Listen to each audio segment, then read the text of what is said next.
Hey there, subscribe to my channel, and also press this bell icon so you never miss any new updates, cause whenever we upload new video you will get a notification on your phone. Part 1. IELTS practice. Questions 1 and 2. You will hear a tutor and some students discussing science and ethics. You should answer the questions as you listen because you will not hear the recording a second time. Listen carefully and answer questions 1 and 2.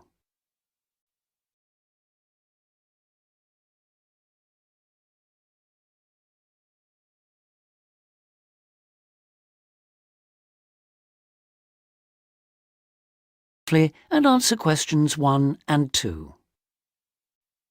In the 19th century, scientific discoveries took a long time to produce any actual applications, and scientists might have had a case for giving little thought to the social or environmental impact of their work. That all changed in the 20th century, with the huge advances first in physics and then in biology. Science started to play a much more important role in our lives, and the relationship between scientists and society became much closer.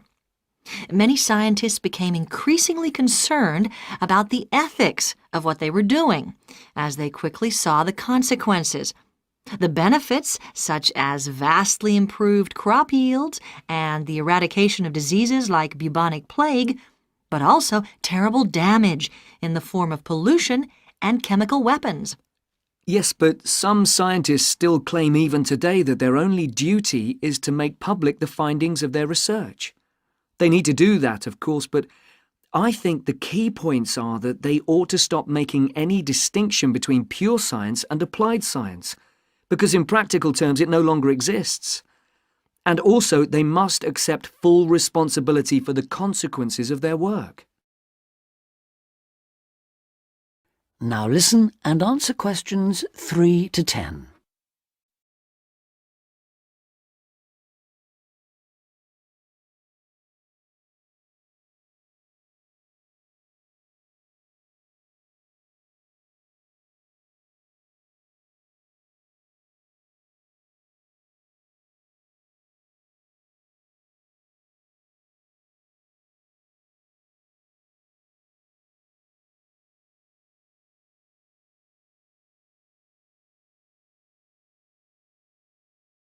Now listen and answer questions 3 to 10.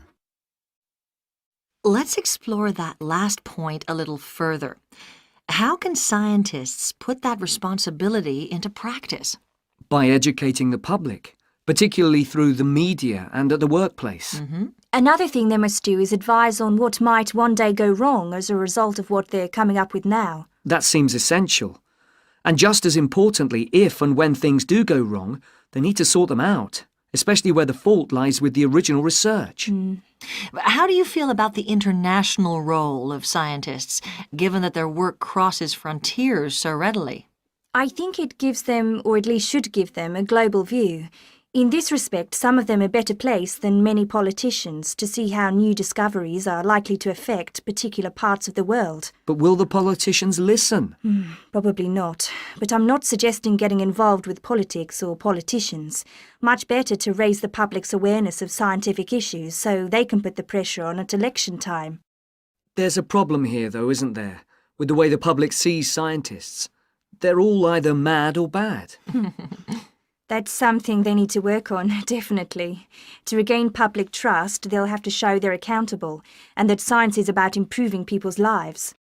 That may not be so easy. What do you think are the areas in science that really worry people these days? Science in agriculture, above all. There's been all this media hysteria about Frankenstein foods, but there is a genuine issue here. Whether adding specific genes to plants is a valid way of increasing food production, or whether it risks the appearance of new diseases, of superweeds and pests. Which links it to another controversy, using chemicals to control pests. And that's something else that was at first thought to be harmless, but we now know that the careless spraying of crops has led to all kinds of health problems for people. plus a devastating loss of biodiversity, with huge numbers of insects, birds and mammals simply disappearing from the countryside, fish dying in poisoned rivers and so on. And of course, if we're talking about death on a massive scale, then we have to mention the role of science in enabling the military to wage chemical and biological and nuclear warfare, which has destroyed life in so many parts of the world. Okay, I think we've identified some major topics there. There's something I'd like to add, if I may. Sure, it's important for scientists and future scientists to talk about major issues like these, but we might also want to look at what we can do or not do in our everyday lives, particularly as many of us will be earning more money than we actually need for basic necessities. I'm thinking here of things like burning fossil fuels by driving everywhere. What do you think? Well, something that scientists seem to do rather too often is take planes to distant places, which is highly damaging environmentally. For instance, to attend conferences on subjects like the disappearing ozone layer. When nowadays they could probably stay at work and use a video conferencing link anyway. Which may in fact be an example of how progress in computer science can impact positively on the environment. But going back to harmful things, what else can be done? Again, on the air transport theme, there are the huge distances a lot of consumer goods travel before they actually reach the shops in this country.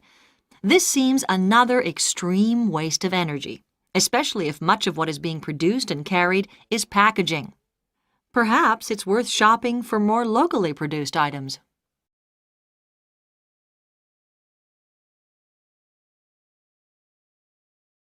That is the end of part 1. You now have half a minute to check your answers.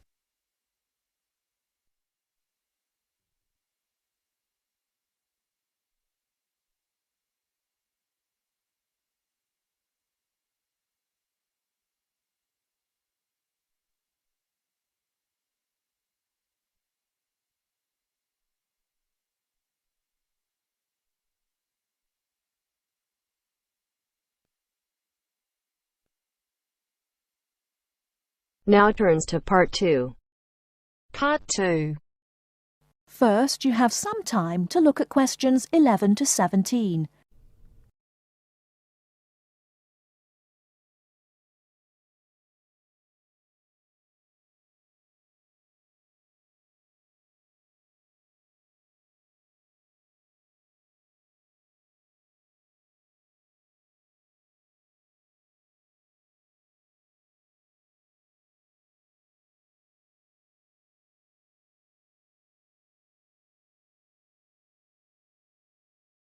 Now, listen carefully and answer questions 11 to 17. Hello, and thanks everyone for coming here today. I know it's always a bit stressful going for a job interview, but it's best to be prepared.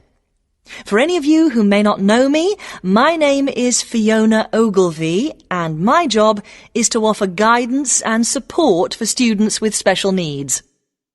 Now, you wouldn't be here today if you weren't interested in finding a job in the holidays. So let's get down to it and see what things you need to be looking out for. Most of you, I hope, will be applying for jobs with the companies that have been recommended by the university. The reason for this is that we here at the university already know these companies and have established good working relationships with them. I've also been to visit all of them and checked out the facilities they have to offer. You really need to make informed choices when you're looking for a job and make sure you know before you even get to the interview stage that your needs will be met. But I know that some of you are applying for jobs independently and have looked at companies outside the university recommended list. So for you, it's best to plan ahead and be aware of what it is you may need while you're working. Things that you need to check when you go for an interview are there enough toilet facilities and are these easily accessible? Also, you want to check that all the public areas inside the building are barrier-free, so you can get direct access to these public spaces whenever you need to. And ask about ramps into the building so you know how many there are and where they are located. These kinds of things are so much more difficult to sort out when you've started work, as they take time. But ramps are an absolute must, so please make sure you know where they are. Another thing you must make sure of is that the lifts have the correct lowered control panels. Ask if all the lifts have this facility or if it's only certain ones. Now, something I think that is often overlooked is working hours. What you want to make sure of is that you get flexi time. This basically means that your working hours are flexible and you can clock on and clock off in times that suit you. Within reason, of course. Most companies do recognise that it takes much longer for someone in a wheelchair to get on and off buses and trains. Public transport can take that much longer, so you need to be organised and prepared. And for those of you lucky enough to own a car, check how many disability parking spaces are available. Remember that it's your right to have a disabled parking space. These also need to be near enough to a wheelchair-accessible entrance or ramp. OK, are there any questions before we move on?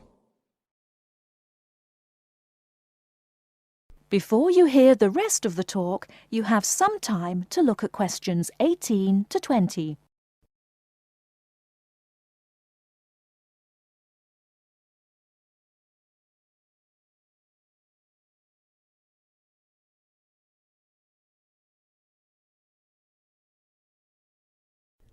Now listen and answer questions 18 to 20.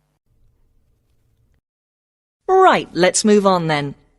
Now I want to talk you through the series of visits to companies which we've got planned for next week. On Monday morning, we will be visiting the Lowland Hotel. They have various summer jobs available, working as a receptionist or conference organiser in their busy conference centre, organising and setting up conferences. You need to be prepared for working in an office environment and spending quite a bit of time talking on the telephone. The bus leaves for the hotel at 9 a.m, so make sure you leave yourself plenty of time to get there. When you arrive at the hotel, please gather in the reception area and wait for someone to take you to your first session, which will be a talk.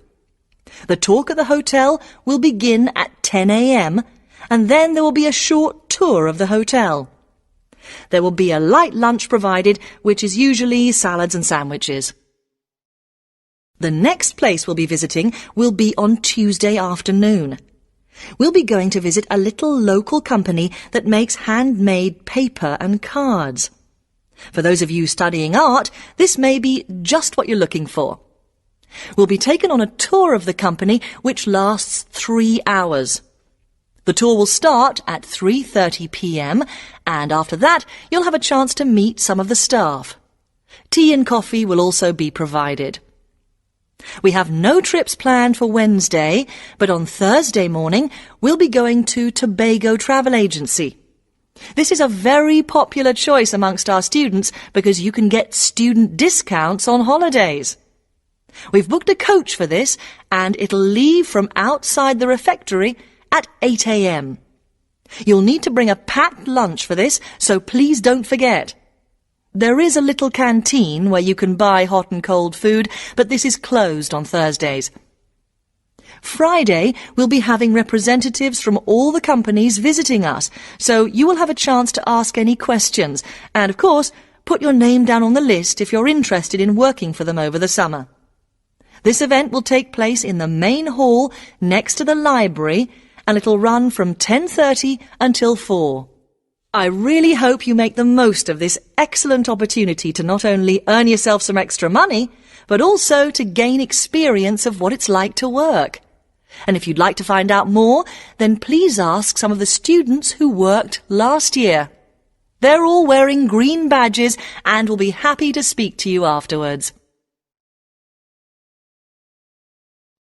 That is the end of part 2. You now have half a minute to check your answers.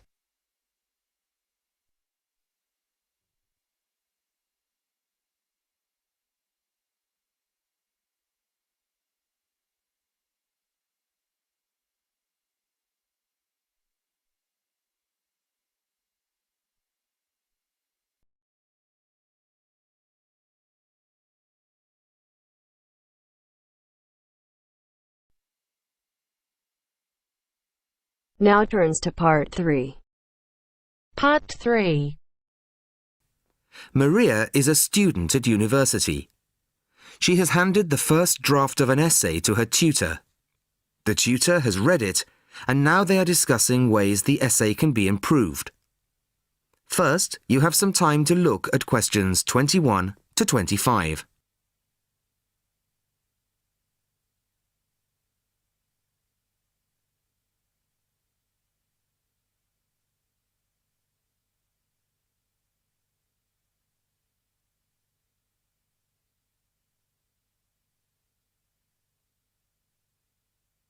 Listen carefully to the first part of the conversation and answer questions 21 to 25. Well, Maria, I have to say I was quite impressed by your essay. It's a big improvement on the last one. Really? I'm glad. I put a lot more work into this one. I really spent ages on it. And it shows. You've addressed most of the problems I pointed out last time. In particular, the style and language are much more appropriate for an academic essay. So that aspect is okay? Absolutely. If you carry on like this, you shouldn't have any significant problems in that department. That's a relief. I've been quite worried about that, although I've been reading a lot of other essays to try to get the right style. Well, I'd say you've been successful. There are just one or two minor things you could look at. Your punctuation's quite basic. It's really just full stops and commas. And parentheses. Brackets? Yes, brackets if you prefer.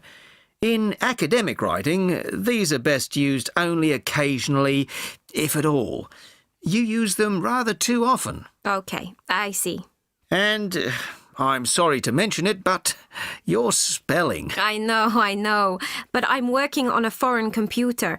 The spell checker doesn't work for English. Are you sure?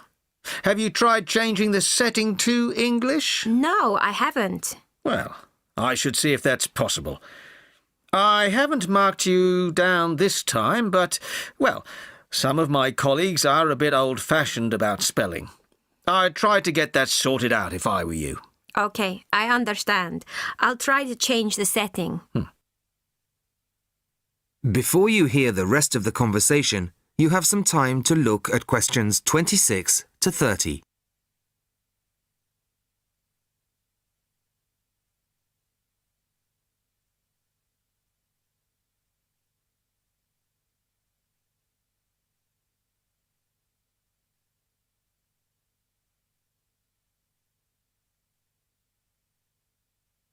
Now listen and answer questions 26 to 30. The only major problem I have with the content of your essay is the introduction. The introduction should, well, introduce the theme of the essay. You've put some of the most important points there. For example, this bit. The statistics about the growth of railways in the 1850s. That really should go in the main body of the essay.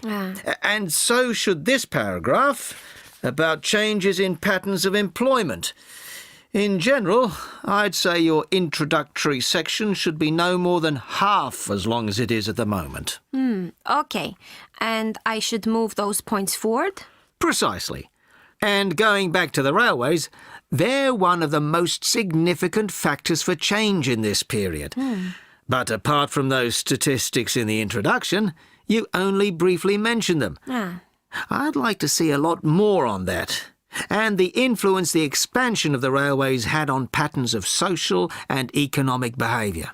You mean how with the railways people could travel to find work and could meet people from other areas? Exactly. Then in the midsection, well, it's not a big thing, but this quotation from the Times. You think it's too long? Well, you said it. I couldn't think of a way to shorten it.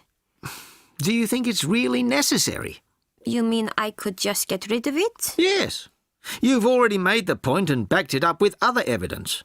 The quotation's redundant, really. Okay. Well, that'll be easy. There were various other minor points, which I've noted in the margins. You can look at those later. But moving forward to the end here, I wasn't quite sure what this meant. The final paragraph? Yes. Are you saying that, on the whole, the changes of the mid-19th century tended to improve the lives of ordinary people or not? It's not very clear. It's not? No, it isn't. I'd add a few lines clarifying your position. Okay. When do you want the final draft? No, the end of term will be fine. But there was just one other thing, the bibliography. Did you really read all these books? No. Just the books you actually consulted will be fine. You don't need to include everything ever published on the subject. Right, okay. Thanks. Bye. Goodbye.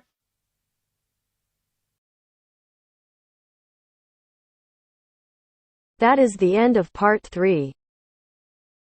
You now have half a minute to check your answers.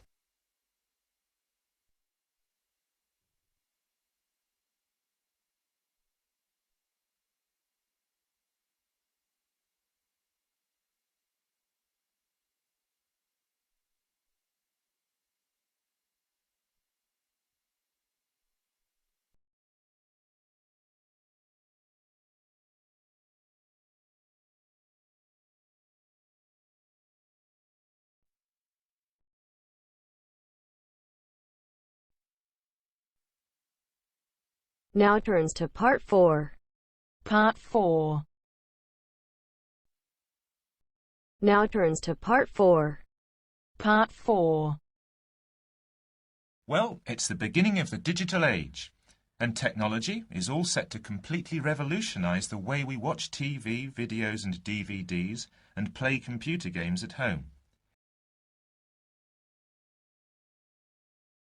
First, you have some time to look at questions 31 to 40.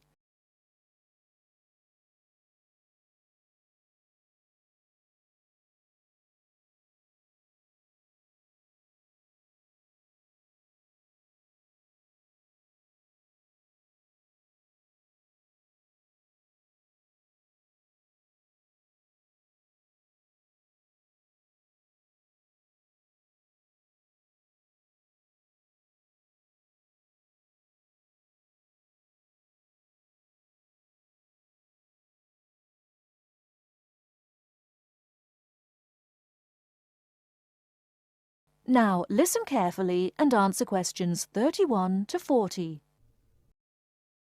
Well, it's the beginning of the digital age, and technology is all set to completely revolutionise the way we watch TV, videos and DVDs and play computer games at home. Here to tell us more about how we will be spending our leisure time at home in future is Anna Zabel. Hello. Yes, there will be huge changes in the way we use television, radio and new media in future. By this, I mean we will be able to do what we want, where we want and when we want. The result is that our homes will increasingly become home theatres, and all our entertainment at home will be available at the touch of a button. Now, most home entertainment these days is delivered over wires, but this is changing thanks to high-speed broadband.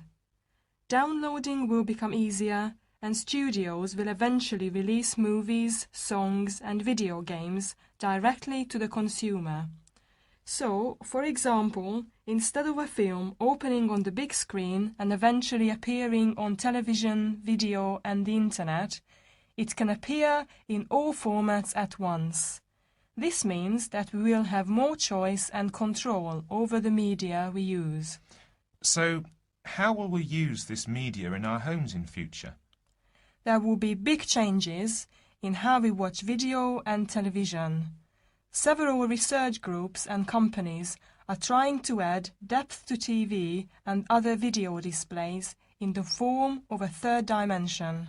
So television and video screens will have depth. What do you mean by depth exactly? Do you mean 3D, like a hologram? That's right.